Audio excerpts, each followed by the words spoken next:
Statements by NATO Secretary General Mark Rutte made in Kyiv. Is a meeting between Zelensky and Putin possible? Let's sum up the week together. I'm Solomia Vitvitska, and this is the television news service. The enemy continues its terror in the Kharkiv region. In Kupiansk, war criminals killed 2 people and wounded 4 more, while in the village of Kurhane, a man did not survive an enemy shelling. 3 more of his fellow villagers required medical assistance. There is a civilian casualty. Also in Mitrofanivka, Russians attacked 2 cars during the day near the village of Klapaya. This is in the Kherson region. A 27-year-old woman and a 38-year-old man were taken to the hospital. An elderly couple will be treated as outpatients. 4 more people from Kherson who came under enemy shelling were also hospitalized with blast injuries and wounds. Another person was injured in the suburban area of Antonivka. In Kostiantynivka, Donetsk region, the occupiers dropped 11 guided aerial bombs. There is 1 wounded. The fire engulfed 9 apartment buildings, 2 educational institutions, and a shopping center. There is significant destruction there. Another person was injured in Zolotokolodiaz. In Sumy region, as a result of mortar shelling, a resident of the Seredina Buda community sustained shrapnel wounds. Enemy-guided aerial bombs, KABs, dropped on Znobno-Forodske. Fire and explosions caused significant destruction. Several homes burned down completely. Marhanets. Invaders attacked with Grad rocket launchers. 20 private houses, 6 apartment buildings, children's creativity center. Cars were damaged. Guided aerial bombs, KABs, exploded in Pokrovska community. Drones terrorized the Kryvyi Rih district. Major fires caused by shelling were extinguished in the Zaporizhzhia region. In Orikhiv, 4 houses caught fire, and in Primorsky a school was ablaze. Over the past day, occupiers carried out 600 strikes in the region. 50 houses, apartments, and infrastructure facilities were destroyed. Ukraine's allies are negotiating 2 levels of security guarantees. NATO Secretary General Mark Rutte announced this during his visit to Kyiv. The official also met with Volodymyr Zelensky at a joint press conference. Both spoke about the security guarantees being prepared for Ukraine in the event of a ceasefire. The president of Ukraine, for his part, stated that he does not yet see any indication that Russia wants to end the war. On the contrary, it is doing everything to prevent Trump from imposing sanctions. According to Zelenskyy, Kyiv, unlike Moscow, is ready for any meetings without any preconditions, whether in a bilateral or trilateral format. Zelensky also spoke about security guarantees, noting that the F-16 aircraft currently available in Ukraine are not enough to protect our skies. Additionally, according to the politician, Turkey had previously expressed its readiness to guarantee security in the Black Sea. We can clearly see now that the Russians are doing absolutely everything to prevent this important meeting from taking place. Unlike Russia, Ukraine is certainly not afraid of any meetings with leaders. We are fully ready to work as productively as humanly possible. We sincerely hope that our international partners will help ensure at least a minimally productive and constructive position from the Russian side. The first stage should come after a peace agreement or a long-term ceasefire or a combination of both. The first stage is to ensure that the armed forces of Ukraine are as strong as possible to defend this proud country and nation in the future. And the second stage is security guarantees provided by Europe and the United States. As we all know, the Budapest Memorandum and the Minsk agreements did not provide those security guarantees. So we clearly understand what it should not be. And now we are working together, Ukraine, the Europeans, and the United States, so that the security guarantees are at such a level that Vladimir Putin, sitting in Moscow, would never again dare to attack Ukraine. The General Staff of the Armed Forces of Ukraine reports the destruction of the command post of the Russian Rubicon UAV unit and a large ammunition depot belonging to the occupiers in the Donetsk region. Meanwhile, naval forces struck the base of enemy forepost drones in occupied Crimea. Ukrainian forces have also liberated most of the village of Tovste in the Donetsk region. It was brought back under Ukrainian control thanks to the coordinated actions of the 5th Separate Heavy Mechanized Brigade. This was reported by the Dnipro Operational Strategic Group of Troops. And our defenders from the Laser Unit, which is part of the 27th Pechersk Brigade of the National Guard, turned $40 million worth of Russian equipment into scrap metal. That is the estimated value of the enemy's S-300V anti-aircraft missile system. The National Guard reports that the system was hit by a drone 30 kilometers from the front line. Its destruction undermined the enemy's ability to protect their positions and equipment from our forces' strikes. At the same time, the Russians are making gains in the area of the Serebyansky forestry, according to deep state analysts. According to the General Staff, there were 157 battles along the entire front line over the past day. In the Pokrovsk direction, our defenders repelled 43 assault actions by the aggressor. A double strike by unmanned systems forces has hit the Unecha oil pumping station for the 2nd time this month. It is located in Russia's Bryansk region near the Russian-Belarusian border, and this facility is the largest hub in the Druzhba oil pipeline network. It belongs to the Transneft product holding and is involved in the military-industrial complex of the aggressor country.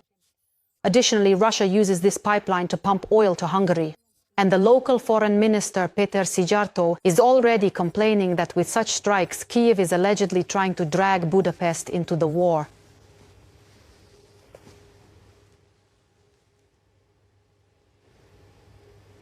Putin will meet with Zelensky when, and I quote, "the presidential agenda is fully ready and prepared for discussion." This was stated by Russian Foreign Minister Sergei Lavrov in an interview with American journalists, thereby refuting the words of US President Donald Trump. Just this Monday, after talks at the White House, he announced, "Putin is ready to meet with Zelensky, and the American administration has already started organizing bilateral negotiations." In response to this, Trump today compared Putin and Zelensky to vinegar and oil, saying they don't mix well together. We will discuss the details with our own TSN correspondent in the USA, Olha Koshilenko. She is live with us in the studio now, so welcome, Olha. Trump has announced that the meeting between Putin and Zelensky will take place in 2 weeks. And now the Russians are openly backtracking, which in principle was expected by all of us. What's more interesting is whether Trump will respond to this. And what are the predictions? How might the American president react? Yes, Solia, hello. The interview of Lavrov on the American television show Meet the Press on NBC left absolutely no doubt. Russia does not want this particular meeting. But everything needs to be phrased in such a way that Zelensky is the one to blame for it. Lavrov mentioned the decree that prevents the president of Ukraine from negotiating with the Russians and was openly irritated with the host when she tried to get him to admit that a meeting is not currently being planned. Although this Monday, Trump really did call Putin during a break in negotiations with Zelensky and European leaders. And according to Trump, Putin confirmed that he was ready for a meeting and soon, sometime in about 2 weeks. White House spokesperson Caroline Leavitt later confirmed that preparatory work had indeed begun on organizing the crucial talks. And then Lavrov squeezed out a "no, there isn't," saying supposedly that there's no agenda for presidential negotiations. President Putin has clearly stated that he is ready for a meeting, provided that this meeting truly has an agenda, a presidential agenda. So that's a very big if. Mr. Foreign Minister, is there truly no meeting planned at all? That's a significant if. And you are stating that right now no meeting is currently planned. Kristen, I'm very sorry that you're not listening. No formal meeting is currently planned, and they are certainly not denying that fact. But it seems you simply cannot understand what I am trying to say. Putin is ready to meet with Zelensky when the agenda for the summit is prepared. And that agenda is not ready at all.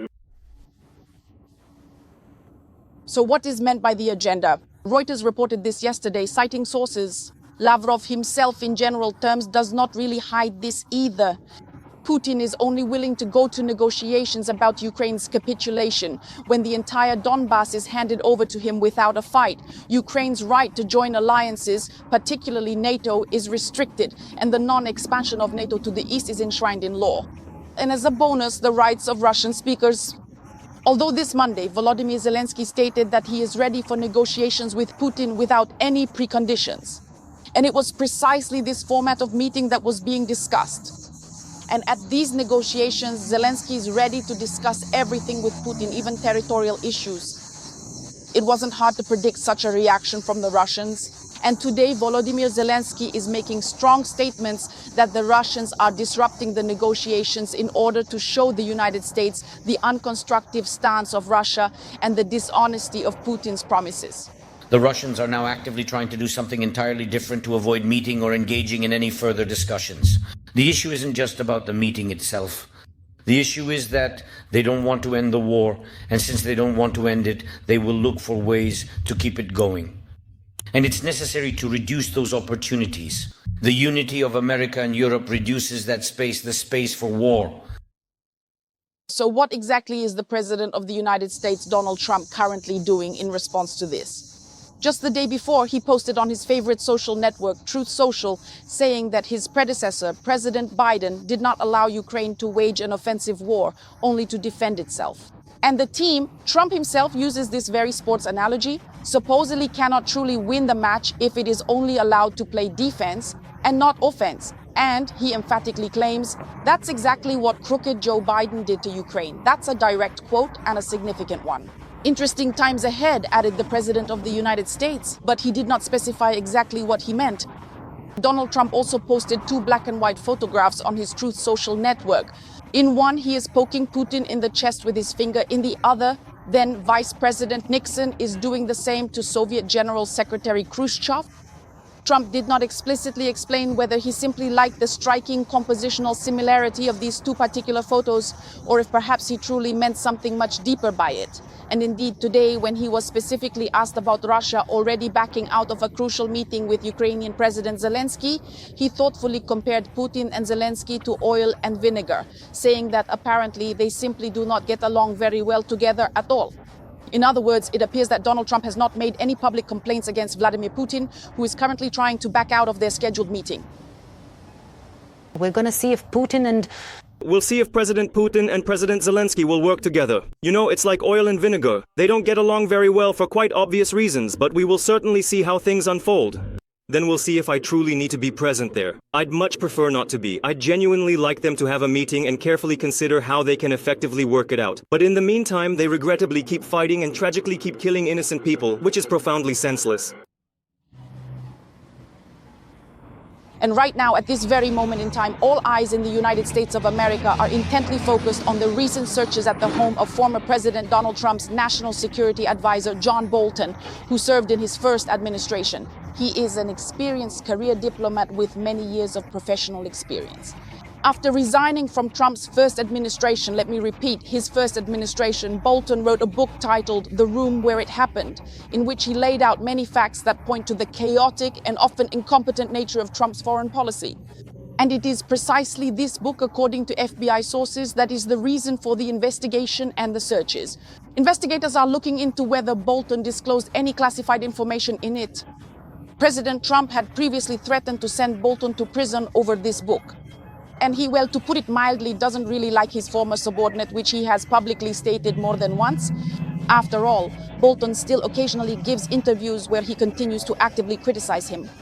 And initially, by Trump's decision, Bolton was stripped of his access to state secrets and his government security detail was taken away. Although there is intelligence evidence indicating that Iran, for example, tried to settle scores with him. And today, Trump commented on this situation and said that he only learned about the search of Bolton's house from television. And he immediately added that Bolton is smart but not patriotic. And we will find everything out. Olya. Thank you, Olya. TSN correspondent in the USA, Olga Koshelenko, was live with us just now, and in particular, she specifically told us everything that is currently known, including precisely how Donald Trump might react to the distinct possibility that a significant meeting between Volodymyr Zelensky and Vladimir Putin may not happen anytime soon. European support on the eve of Ukraine's Independence Day. Brussels announced the allocation of nearly €4 billion ahead of the holiday. Of this, more than €3 billion were provided through the Ukraine Facility Mechanism. Another billion is macro-financial support. The European Commission emphasized that the provision of funds is evidence of the EU's strong commitment. They also noted in Brussels that this underscores not only the commitment to Ukraine's recovery, but also to its future as a sovereign and democratic country. In total, since the beginning of the full-scale invasion, the countries of the European Union have provided our state with almost €169 billion in humanitarian, financial and military aid. And now, let's return to the negotiations that have drawn the attention of the entire world this week.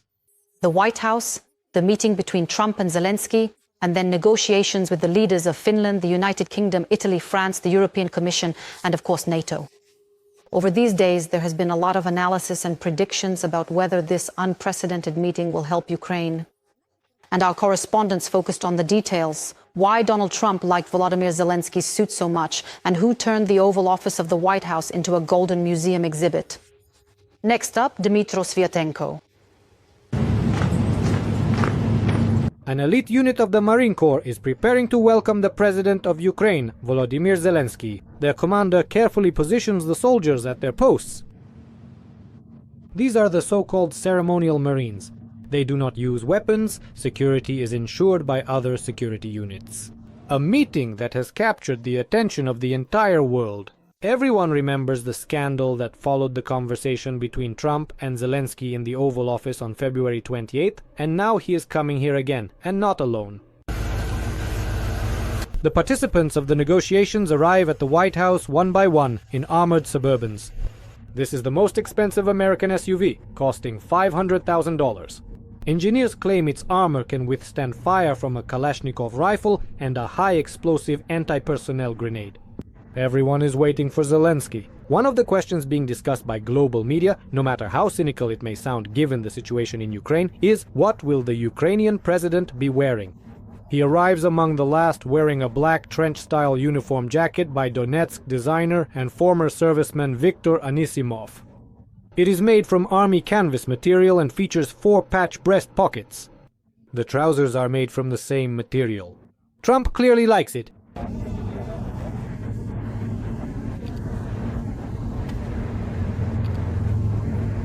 The next scheduled meeting is in the Oval Office. This is the office of the President of the United States. The American and Ukrainian delegations meet face to face. We will return to the conversation later, but for now, let's talk about the interior. The Oval Office has changed noticeably since Zelensky left here in February. There are now more gold elements in it, and this has spawned a large number of memes. There are elements that social media users have scrutinized, compared with previous photos, and even introduced a new economic term that indicates improvement, the fireplace index. But it should be noted that the gold fever in the White House began even before the 47th president. In particular, portraits of this particular color were hung in the Oval Office by Bill Clinton, and classic Drexel Heritage brand furniture with elegant gold upholstery appeared during Joseph Biden's term. But let's return to the substance of the president's meeting. It begins with mutual expressions of gratitude. Zelensky hands over a letter to Melania Trump. Diplomacy experts say this is a very strong move by the Ukrainians. I want to thank your wife for the letter to Putin, the one about the children. This is a letter from my wife, the First Lady of Ukraine. She gave me this letter. It's not for you, it's for your wife. There are sensitive topics in it. Thank you again. Trump explains that Melania loves children very much. He also mentioned this to Putin when he handed over his wife's letter to the dictator in Alaska. And later it became known that the First Lady of America wrote specifically about children. She truly loves children. She has a wonderful son whom she deeply loves, perhaps even more than others. She loves her son, she loves all children, and she absolutely hates to see things like this happen. The interaction with the American press is repeated this time as well. Now, however, the journalists are not provoking. Even Brian Glenn, the same journalist who in February sparked a scandal among the presidents with a question about Zelensky's clothing, this time compliments the black trench coat and gets a joke in response. Mr. Zelensky, you look absolutely fantastic. I said the same thing. He's the one who attacked you last time. I remember. I apologize. You are wearing the same suit. See, I changed but you didn't. Notably this time, Vice President J.D. Vance remained completely silent throughout the entire extended meeting. Later, during a television broadcast, he would publicly state that before the meeting had even begun, he had specifically warned Zelensky to behave himself appropriately. If he did, Vance promised to stay silent, and he did. As for the Americans' attire, it's all classic. Trump is in a dark blue suit with a red tie. In the language of etiquette, blue clothing signifies intellect, while red stands for a desire for power and stubbornness. This look is copied by Secretary of State Marco Rubio and Vice President J.D. Vance. Stephen Witkoff, Trump's representative on Russian affairs, clearly stands out from the ensemble. He is wearing a gray suit and a blue and white tie. And at the meeting with President Zelensky, he conspicuously wore 2 watches, a heavy classic gold Rolex on his left wrist and a golfer's watch on his right. What journalists quickly noticed at this meeting is quite hard to conceal for Witkoff. His legs truly give him away. Soon after, the press is asked to leave the office. The presidents then come out for a photo session, not alone, but with the participants of the negotiations in an expanded format. For the White House, this meeting is unprecedented. Negotiations in such an expanded and high-level format almost never take place here. Specifically, negotiations, not receptions or other events. Even the table is not suited for this kind of interaction with the press. So, in particular, Zelensky is forced to turn either to his interlocutor, or to the person answering the question, or to the journalists. Among those who are noticeably nervous while interacting with the press are French President Emmanuel Macron and Italian Prime Minister Giorgia Meloni. He keeps his hands tightly clasped. She constantly adjusts her hair and doesn't let go of her earring. Experts say all of this indicates attempts to calm themselves. Trump somewhat lightens the atmosphere. At first, he engages in a dialogue with German Chancellor Merz. You have a really great tan. Where did you get that from? Then, he carefully looks for the esteemed Finnish president, Alexander Stubb, who is comfortably sitting directly across from him. President of Finland, Alexander Stubb. He's one of the most prominent and influential figures. Where is he? Where is he? Oh! You look better than when I saw you before. And when he finds him, he pays the 57-year-old Finn an unexpected compliment. Alex, I want you to say a few words. You are a young, powerful man. Say a few words. Go ahead. I will certainly pass your thoughtful words on to my dear wife, and then diligently try my very best to convince her of the validity and importance of what you have just said. After meeting with Zelensky and other world leaders, Donald Trump, sitting at his desk in the Oval Office and across from a map of Ukraine, showed off a gift from Zelensky, a golf club. It was made by Junior Sergeant of the Armed Forces of Ukraine, Kostiantin Kartavtsev. The man lost his leg in battle while saving his comrades, and thanks to golf he was able to successfully undergo rehabilitation. This was yet another key to the heart of the 47th President of the United States. Another key is gratitude to Trump. Journalists counted that, just in front of the cameras, the word "thank you" Zelensky said 11 times. Dmytro Sviatenko, TSN 1+1 Marathon United News,